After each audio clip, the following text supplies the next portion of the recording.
नमस्कार. आवर्त सारणी हा टॉपिक करायला लागला तर 20-25 मिनिटं लागतात. 25 मिनिटांमध्ये हा टॉपिक आपण अभ्यास करू शकतो. मागच्या 4-5 वर्षामध्ये या टॉपिकवरती 5-6 वेळा प्रश्न विचारलेले आहे आणि सगळे प्रश्न असे होते जे आपण करू शकत होतो जर का थोडा अभ्यास केला तर. मात्र एक प्रश्न त्याच्यात थोडा कठीण होता, तो आपण घेऊ. पण बाकी सगळे प्रश्न हे आपण करू शकणार होतो. त्याच्यामुळे एकदाच हे करून टाका. 25 मिनिटं लावून द्यायला आणि मोकळं करून टाका. त्याच्यानंतर डोक्यात राहिलं नाही पाहिजे की हा टॉपिक झाला नाही आपला. ठीक आहे. तर बघा, आपण सुरुवात करू अतिशय सोप्या भाषेमध्ये तुम्हाला समजून सांगतो की पिरियोडिक टेबल आवर्त सारणी म्हणजे काय. आता जसं पहा, आपल्यातच पहा ना, प्रत्येक मनुष्य हा वेगवेगळा आहे, प्रत्येकाचा गुणधर्म वेगवेगळा आहे. ठीक आहे. त्याच प्रकारे जे आपली जी पृथ्वी आहे, पृथ्वीवरती जे काही वस्तू दिसतात तुम्हाला सजीव निर्जीव, त्या सर्व गोष्टी एक बारीक बारीक कणांनी बनलेल्या आहेत. त्याला आपण ॲटम म्हणत असतो, अणु. आणि असे जे अणु मूलद्रव्य आहेत 118 आहेत टोटल. ठीक आहे. 118 प्रकारचे मूलद्रव्य एकत्र येतात आणि वेगवेगळ्या प्रकारच्या वस्तू बनतात. त्याच ज्या प्रकारे आपण व्यक्ती आहोत, प्रत्येकाचा गुणधर्म वेगळा आहे, त्याच प्रकारे या मूलद्रव्यांचा पण गुणधर्म वेगळा आहे. यांचा जर का अभ्यास करायचा असेल तर आपल्याला सगळ्यांना एकत्र करावं लागेल. तर जसं आपलं पहा, लहानपणी आपण पहिल्या दुसऱ्या वर्गात होतो, त्यावेळेस काय करायचे आपले मास्तर लोक, सगळेजण सकाळी गोळा झाले की मग सगळ्यांना रांगेमध्ये उभं करायचे आपल्या मैदानामध्ये साठी प्रार्थनेसाठी. पहिला वर्ग वेगळा, दुसरा वर्ग वेगळा, मुलं वेगळी, मुली वेगळ्या. ठीक आहे. त्याच प्रकारे हाईटनुसार सर्वात ठेंगणा सुरुवातीला ठेवायचे, मग जो एकदम लांब असायचा तो एकदम शेवटी ठेवायचे. ठीक आहे. अशा प्रकारे अरेंजमेंट करायची जेणेकरून त्यांना पण किंवा रोल नंबरनुसार लावायचे जेणेकरून त्यांना सोयीस्कर जावे यासाठी. ठीक आहे. तर जसं हे बघा, इथे आहे फोटो. अशा प्रकारे त्याच प्रकारे आपण हे जे मूलद्रव्य आहेत त्याची मांडणी केलेली आहे. इथे आहे टोटल 118 मूलद्रव्य आहेत ज्यांची आपण मांडणी केलेली आहे. आता हे 118 जे आहे ते कोणी केलं, याची जी मांडणी आहे कोणीतरी केलं असणार, त्या व्यक्तीने केलं असणार. तर तो हेनरी मोजले नावाचा व्यक्ती. त्याने इथून मागे 100 म्हणजे जवळजवळ समजा की 100 वर्ष आधी त्याने हे काम केलं. हे सगळ्याच्या सगळ्या 118च्या 18 पण मूलद्रव्यांना एका टेबलमध्ये मांडण्याचं काम या हेनरी मोजले यांनी केलं. बरं, त्यावेळेस 118 होते का? नाही. हे हळूहळू शोध लागत गेला आणि मग याच्यामध्ये येत गेले. इथे लक्षात, म्हणजे जसं 2016 मध्ये 114 होते. 2016 मध्ये आणखी याच्यामध्ये 4 एकत्र करण्यात आले आणि 118 बनले. आज आपण जे 118 पाहतो, हे बघा एकदम शेवटचा नंबर 118 आहे. ठीक आहे. हळूहळू शोध लागत गेले. आता हा जो हेनरी मोजले होता, याला काय असं स्वप्न पडलं होतं की नाही आपल्याला असं असं करायचं आहे? नाही, त्याने पण कुठून तरी अभ्यास केला असणार.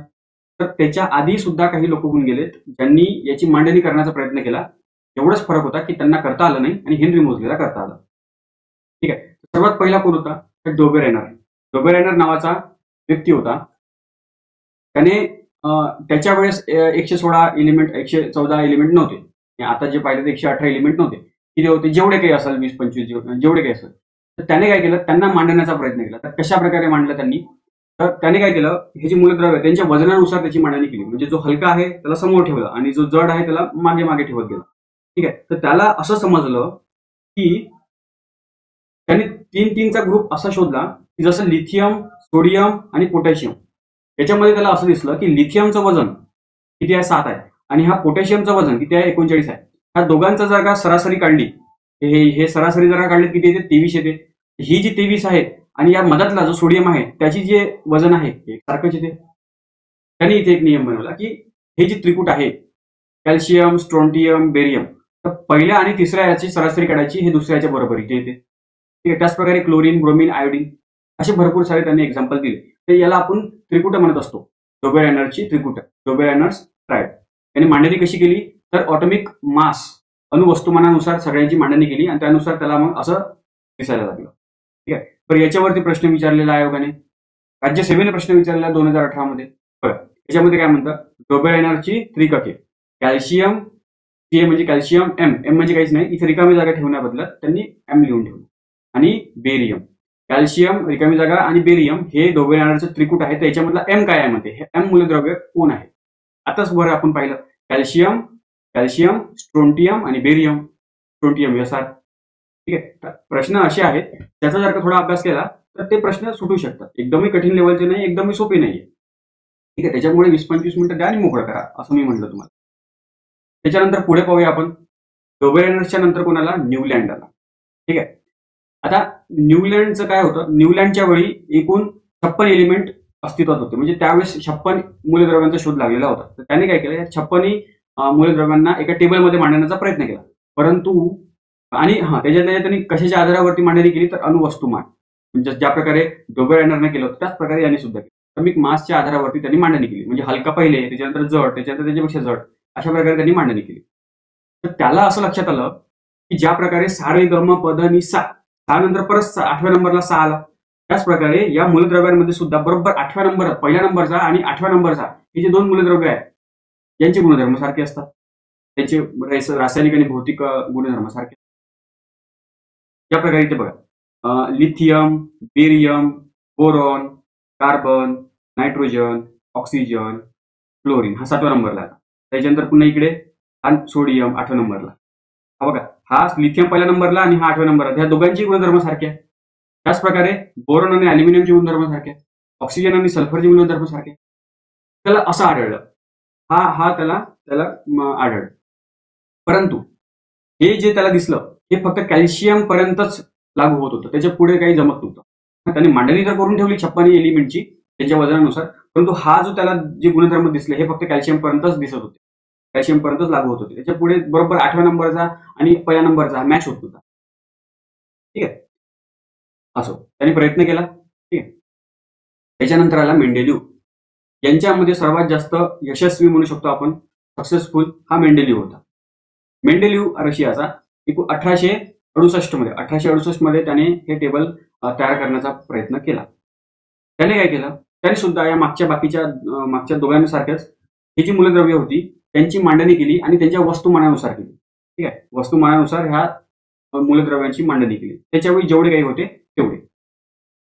त्याने कसं मांडणी केली, त्याने काय बनवलं, आडव्या ओळी बनवल्या, त्याला आवर्त म्हणतो. हे बघा, हे जे आहे ते आडव्या ओळी आहे आणि या उभ्या ओळी बनवल्या ज्याला आपण गण ग्रुप म्हणतो. लक्षात, म्हणजे आडव्या ओळी म्हणजे कसं, जसं असं समजा तुम्ही की वर्ग नसते का आपले, पहिला वर्ग म्हणजे हा कंत झाला, हा पहिला वर्ग, हा दुसरा वर्ग, हा तिसरा वर्ग, चौथा वर्ग, 5वा वर्ग, 6वा वर्ग. ठीक आहे, हे झाले वर्ग. आणि उभे म्हणजे हे त्याच्यातले ग्रुप. वर्गामध्ये पण ग्रुप असते का नाही, मुलींचा वेगळा ग्रुप असतो, बरं मुलींमध्ये पण 3-4 ग्रुप असतात, मुलांमध्ये पण 3-4 ग्रुप असतात. त्यांची म्हणजे विचार मॅच होतात, मस्ती करणारे वेगळे, एकदम जास्त अभ्यास करणारे वेगळे. ठीक आहे, असे ग्रुप असतात. अशाच प्रकारे मेंडेलिव्हने सुद्धा असे पिरियड्स आणि ग्रुप बनवले. त्याला असं लक्षात आलं की ठराविक अंतरानंतर न्यूलँडले काय म्हणलं, तो काय म्हणाला की बरोबर 8व्या नंबरचा मूलद्रव्य आणि पहिल्या नंबरचा या दोघांचं गुणधर्म मॅच होतं. परंतु मेंडेलिव्ह तसा म्हणत नाही. का बरं म्हणत नाही, कारण बघा न्यूलँडले हा नियम सांगितला की पहिला आणि 8व्या नंबरचा त्याचा हा जो नियम आहे तो फक्त कॅल्शियम पर्यंत लागू झाला, त्याच्या पुढे काही जमत नव्हता. का बरं जमत नव्हतं, कारण बरोबर 8व्या नंबरचा मॅच होत नव्हता. मेंडेलिव्ह काय म्हणतो की ठराविक अंतराने मूलद्रव्यांची रासायनिक आणि भौतिक गुणधर्म पुनरावृत्ती होते.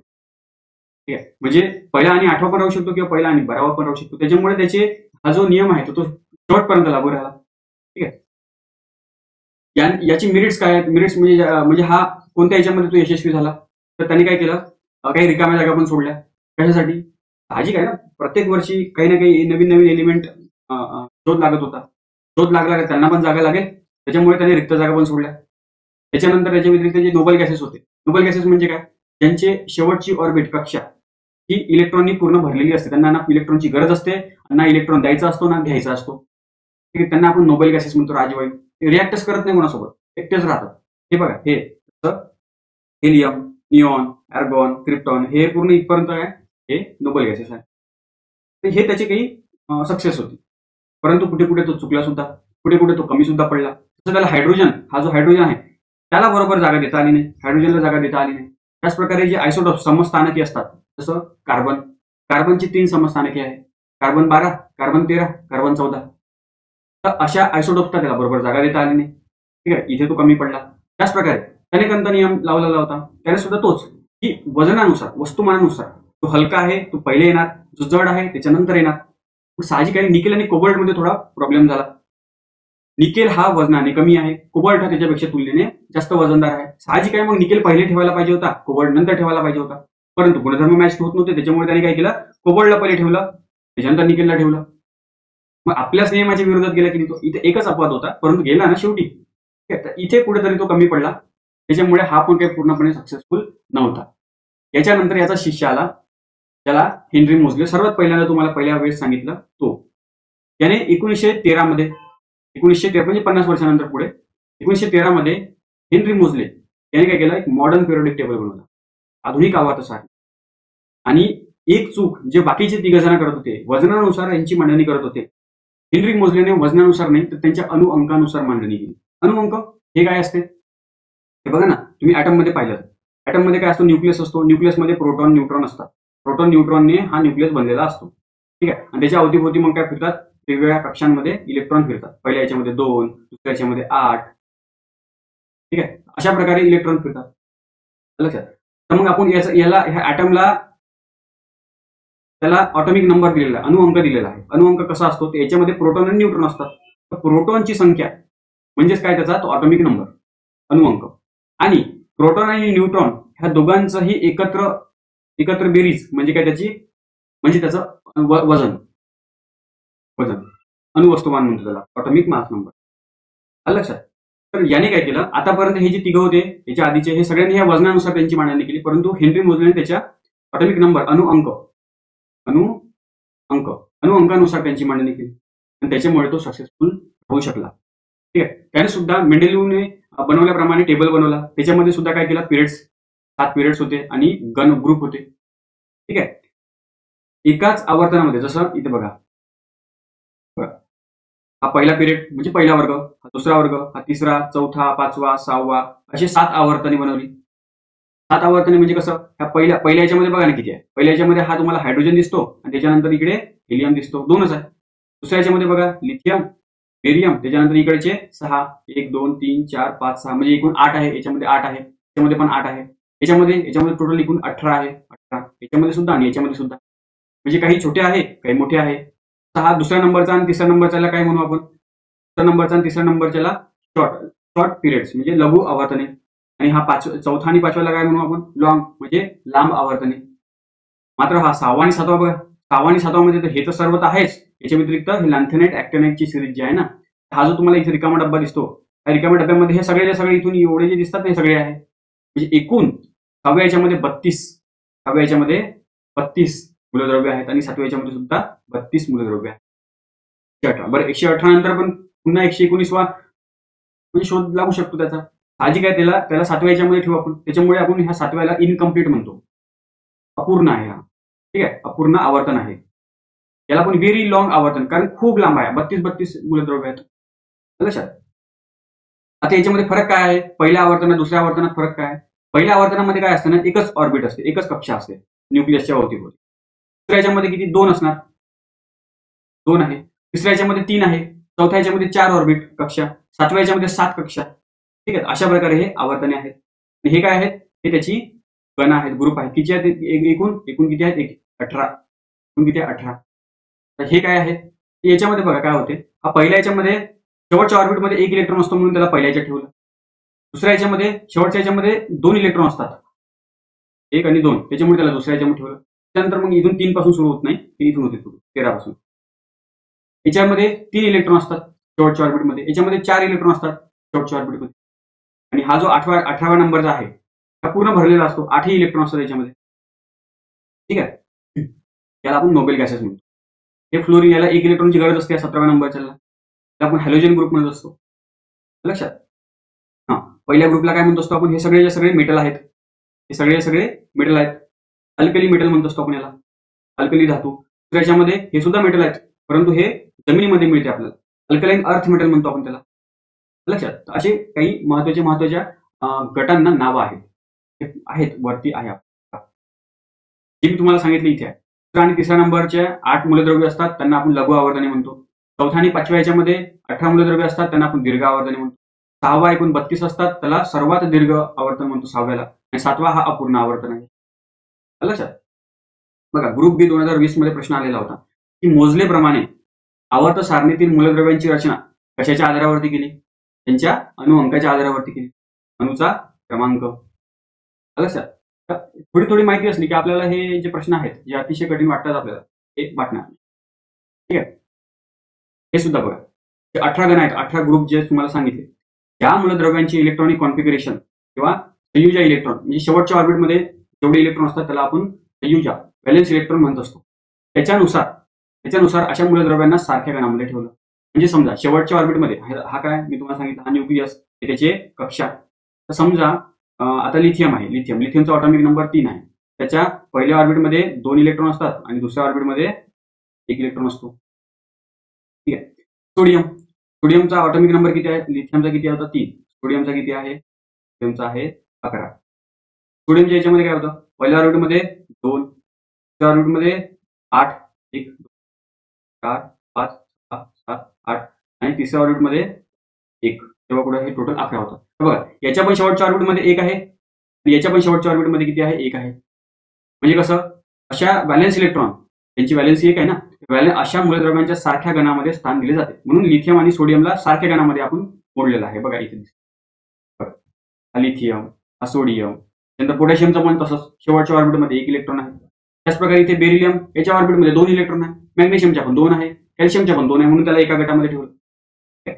हा फ्लोरीन, शेवटच्या याच्यामध्ये 7 इलेक्ट्रॉन आहे. क्लोरीनच्या याच्यामध्ये पण, ब्रोमिनच्या याच्यामध्ये पण प्रत्येकाला 1-1 इलेक्ट्रॉनची गरज आहे. त्यामुळे त्यांना आपण एका गटामध्ये ठेवलं. हे हेलियम, निऑन, आर्गॉन, क्रिप्टॉन यांना काही गरज नाहीये. हे मस्तपैकी एकदम एकटे जीवन जगतात. ठीक आहे. त्यांना आपण सर्वांना एका गणामध्ये ठेवलं. अशा प्रकारे ते गण ठेवलेले आहे. पहिल्या गणाला काय म्हणतो आपण? अल्कधर्मी, अल्कलाईन अर्थ मेटल. का बरं? कारण 1 इलेक्ट्रॉन ते देतात. एक्स्ट्राचा इलेक्ट्रॉन आहे ना. आता हा बघा, स्टेबल होण्यासाठी त्याला 1 इलेक्ट्रॉन द्यावा लागतो, तेव्हा कुठे तो स्टेबल होईल. त्याचप्रकारे सोडियमला आपण 1 इलेक्ट्रॉन देऊन देणार. तो 7 इलेक्ट्रॉन घेणार की 1 इलेक्ट्रॉन देणं परवडणार त्याला? साहजिक आहे, 1 इलेक्ट्रॉन देणं. म्हणून ते 1 इलेक्ट्रॉन देणाऱ्याला आपण मेटल म्हणत असतो. जे कोणी देतात त्याला मेटल, जे घेतात त्यांना नॉन मेटल. जे दुसरा गण आहे त्याला आपण अल्कलाईन अर्थ मेटल, आम्लरी धर्मी मृदू धातू, 2 इलेक्ट्रॉन देणारे असतात. हॅलोजन ग्रुप, जो तो क्लोरीनवाला, तर या 1 इलेक्ट्रॉन घेणारे असतात. ते 1 इलेक्ट्रॉनची गरज असते. 7 इलेक्ट्रॉन असतात त्यांच्या ऑर्बिटमध्ये, ते घेतात. ते 18व्या नंबरचा निष्क्रिय वायू, राज्यवायू म्हणतो आपण, नोबल गॅसेस. अशा प्रकारे.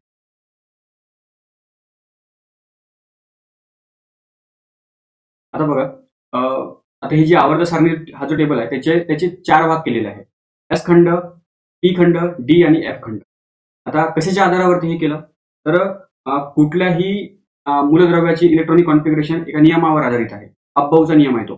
कसा? जसं तुम्हाला सांगतो, आता इथे लिथियम आणि सोडियमचंच आपण एक्झाम्पल घेऊ.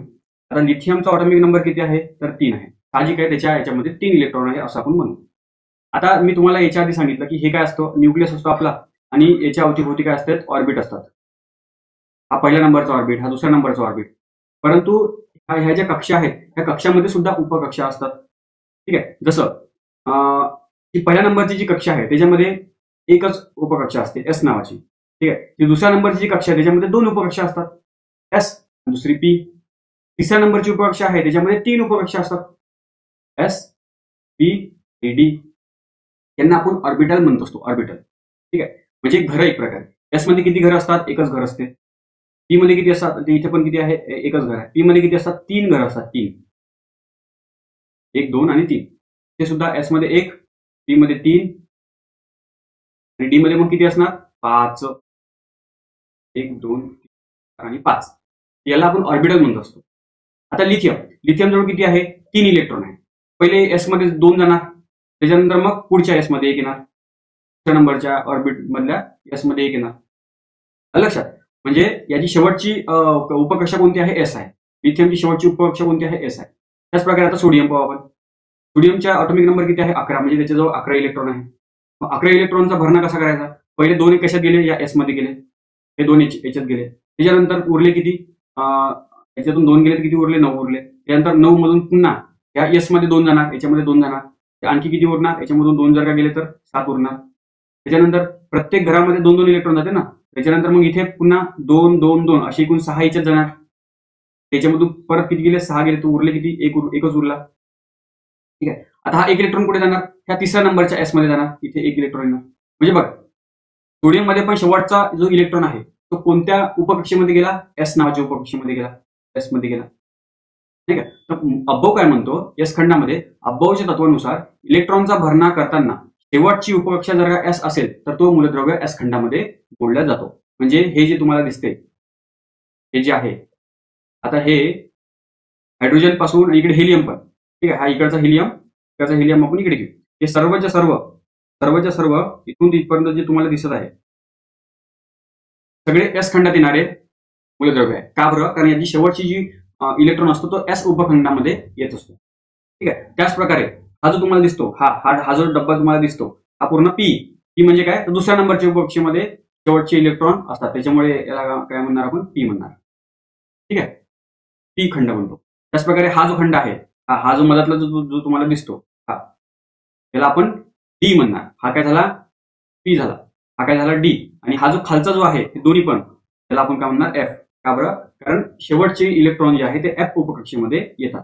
अशा प्रकारे हे 4 भाग आपण केलेले आहेत या पिरियॉडिक टेबलचे. ठीक आहे, तर एक एक भागामध्ये आपण पाहू. आता जो एस खंडामध्ये जो मूलद्रव्य आहे जे काही, ते खूपच जास्त म्हणजे खूपच जास्त क्रियाशील, रिॲक्टिव्ह असतात. जसं सोडियमला उघड्यावरती ठेवा, त्याला आग लागेल. लिथियम सुद्धा अशाच प्रकारचा आहे.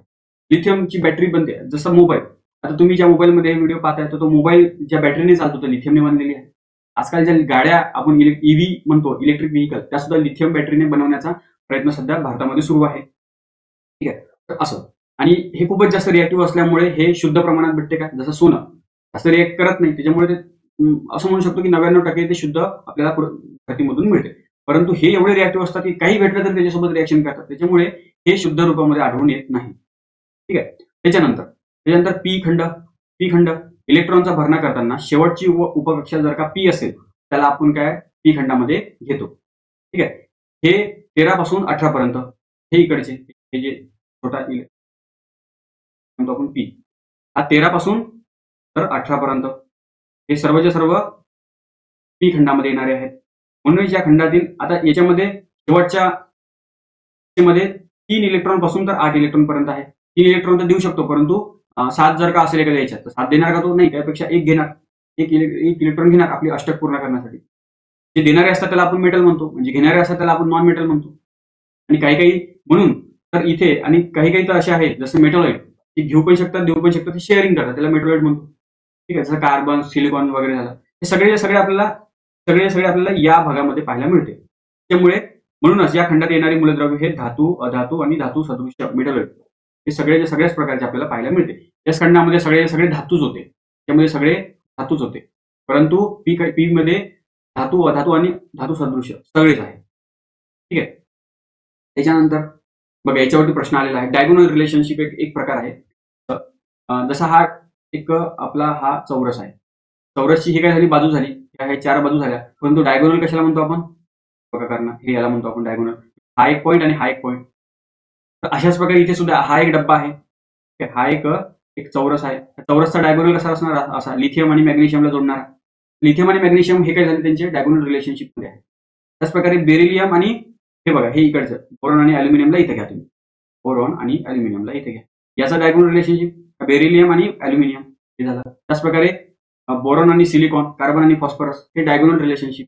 याच्यावरती प्रश्न विचारलेला आहे, त्याच्यामुळे तुम्हाला सांगतोय. बघा क्लर्क 2019 मध्ये विचारला की खालीलपैकी कोणत्या मूलद्रव्याची जोडी डायगोनल रिलेशनशिप असते. लिथियम बेरिलियम, आताच आपण पाहिलं हे बघा, लिथियम मॅग्नेशियम, सॉरी बेरिलियम नाही, lithium magnesium, beryllium aluminium, boron आणि सिलिकॉन, कार्बन आणि फॉस्फरस आपण म्हणतो. लिथियम आणि मॅग्नेशियम कुठे दिसतोय. त्याचप्रकारे ग्रुप C 18 मध्ये पण असाच प्रश्न विचारला होता की प्रदीर्घ आवर्त सारणीत रिकामी जागा या 2 मूलद्रव्यांमध्ये विकर्ण म्हणजे डायगोनल संबंध आढळतो. तो कशामध्ये आढळतो, तर हा lithium magnesium, beryllium, boron, aluminium याच्यापैकी आहे का कोणता, बघा लिथियम मॅग्नेशियम. ठीक आहे, त्याच्यानंतरचा प्रश्न ग्रुप C 2021 मध्ये, हा थोडा कठीण प्रश्न आहे की रिकामी जागा या मूलद्रव्यांचा संच S स्तंभामध्ये मोडतो. S स्तंभामध्ये मोडणारे मूलद्रव्य आपल्याला ओळखायचे आहे. बघा कॅल्शियम, आता कॅल्शियम आहे, हा बेरियम आहे, हा रेडियन आहे, त्याच्यानंतर हा टॅन्टनियम आहे. तर हा सगळे एस मध्ये येतो का, एवढं काय आपण पाठ करत नाही, पण या तरी सुद्धा आपण एवढा काही पाठ करत नाही. हा जर का प्रश्न म्हणा की हा कठीण लेवलचा प्रश्न आहे, तर हा सोडून दिला तरी पण काही फरक पडत नाही. एखादी प्रश्न असतो असा, ठीक आहे, तर सोडून द्यायचा असा प्रश्न. तर पहा तुम्ही याच्यामध्ये हा जो टॅन्टनियम आहे, तर हा जो आहे हा डी खंडामध्ये येतो, डी. ठीक आहे, त्यामुळे हा हे जोडी येणार नाही. तसा तुम्हाला स्किपच करायचा, तरी पण आता तुम्हाला कॅल्शियम, बेरियम, रेडियन, त्यानंतर पॅलेडियम. हा जो पॅलेडियम आहे तर हा एफ मध्ये येतो, हा एफ मध्ये येतो. ठीक आहे, बेरिलियम, रेनियम, याला काय म्हणतो आपण, रेनियम. हा जो आहे जर्मेनियम, हा सेलेनियम आहे, हे सगळे पी खंडामध्ये येणारे आहे. त्यानंतर हा सोडियम, याने म्हणजे काय होतं, सोडियम, कॅल्शियम, बेरियम आणि रेडियम, हे सर्व एस खंडामध्ये येणार आहे. ठीक आहे, सोडून द्यायचा, हा कठीण प्रश्न आहे. व्यवस्थित कॅल्शियम, सोडियम, कॅल्शियम, हा नेतो बेरियम आणि रेडियम, हे 4 आलेले आहेत. सोडियम, कॅल्शियम, बेरियम आणि रेडियम. त्याच्यानंतर बघा डी खंड. डी खंडामध्ये पण तेच अभावच्या तत्वानुसार इलेक्ट्रॉनचा भरणा करताना शेवटच्या उपकक्षा जर का डी असेल तर त्याला आपण डी खंडात मोडूया.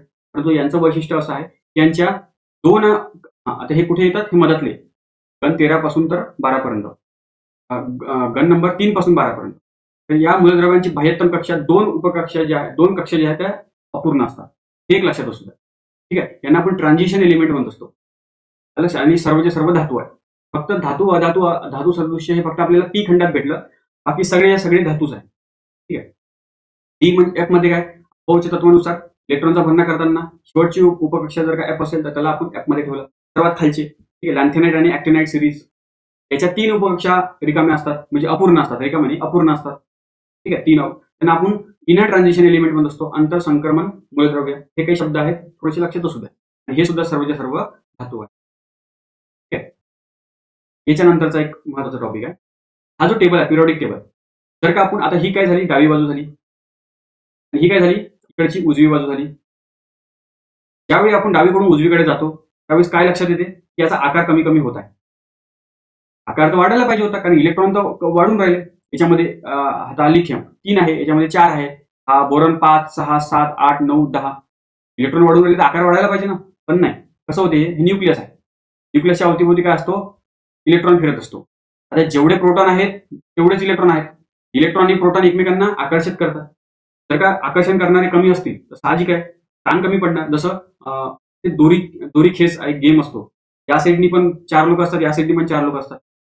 जर का लोक वाढवले तर 10 लोक या साईडनी, 10 लोक या साईडनी, तर दोरीवरती आणखी जास्त ताण पडणार, तो नाही का, तुटू पण शकते दोरी. त्याच प्रकारे इथे जेवढे प्रोटॉन जास्त असतील, इलेक्ट्रॉन जास्त असतील, तर साहजिक आहे यांच्यामध्ये फोर्स ऑफ अट्रॅक्शन जास्त असणार.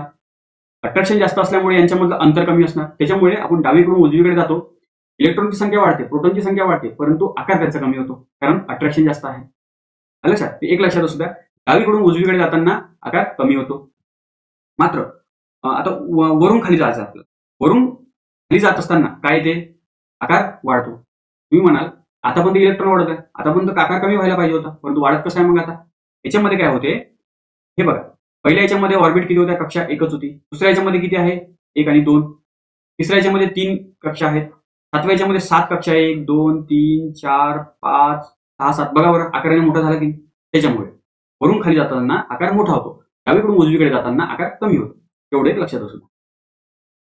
बघा, राज्यसेवा 2020 मध्ये प्रश्न आलेला होता याचा, की आधुनिक आवर्त सारणीतील अणूंची त्रिज्या म्हणजे रेडियस, हा आवर्त विचारात घेता खालीलपैकी कोणते विधान बरोबर आहे. वरून खाली जाताना वाढते, वरून खाली जाताना वाढते का, हो, आकार वाढत जातो. पहिले छोटा, मग मोठा, मग मोठा, कारण ऑर्बिट जे कक्षा आहे त्या कक्षांची संख्या वाढत जाते त्याच्यामुळे. तर मग हे बरोबर आहे ना, पहिले बरोबर आहे. त्याच्यानंतर वरून खाली जाताना कमी होतो का नाही, डावीकडून उजवीकडे जाताना वाढते नाही, डावीकडून उजवीकडे जाताना त्याचा तर आकार कमी होतो, आपण पाहिलं. कमी वाढत नाही, कमी होतो. तर म्हणजे हे बरोबर आहे, हे चुकीचं आहे. ए आणि डी बरोबर आहे. तर पहिलं ठीक आहे, सोपी होता प्रश्न, फक्त आपल्याला माहित असायला पाहिजे. अशा प्रकारे हा टॉपिक इथे संपतो. धन्यवाद.